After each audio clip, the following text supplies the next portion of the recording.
Bonjour, vous êtes bien sur Radio El Jabber. Je suis El Hassan El Araki en classe de CM1C. Bonjour, je suis Yanis Zegzouti en classe de CM1C. Aujourd'hui, nous allons vous parler du jeu Undertale. Undertale, c'est quoi? Undertale est un jeu vidéo de rôle indépendant développé par Toby Fox. Ok, c'est quoi l'histoire du jeu?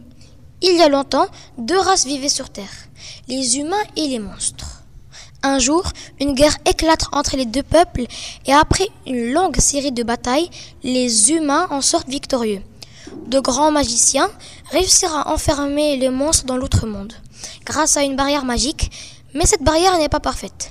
Plusieurs années après la guerre, un enfant humain grimpe le mont Ebott. Il y découvre un trou énorme dans la montagne et en essayant de regarder de plus près, l'enfant tombe dans le trou. Ainsi commence l'histoire. Ok, comment on y joue? Pour briser la barrière magique, les empêchant de sortir du monde souterrain, les monstres doivent capturer l'âme des 7 êtres humains. Notre objectif est donc de remonter à la surface. Et le seul moyen d'y parvenir est de se rendre au château du roi des monstres, Asgore Dreemurr. Mais il est tout à fait possible de terminer le jeu en ne tuant aucun ennemi. En fait, il existe 3 routes différentes. Neutre, pacifiste, génocide. Qui sont les personnages principaux? Le personnage le plus fort du jeu est le squelette avec un manteau bleu qui fait un clin d'œil et qui fait toujours des blagues trop nulles. Derrière son air de type blasé et ses nombreux exploits, vendeur de hot-dog, loueur de télescope et autres neiges grillées, se cache un ennemi impitoyable. Ensuite, il y a Papyrus, le petit frère de Sans qui cuisine de mauvais spaghettis.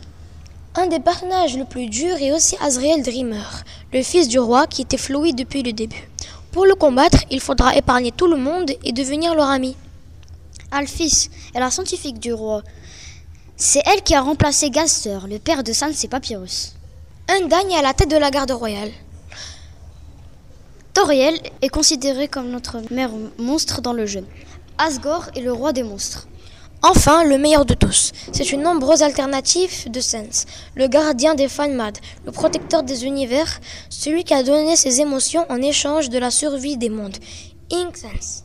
Il faut savoir que dès sa sortie, Undertale est salué pour son écriture, son histoire, ses dialogues, ses personnages, son système de combat, sa musique et son originalité.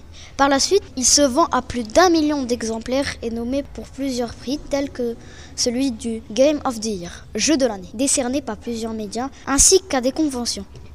Voilà, c'est tout pour aujourd'hui. Merci et à bientôt.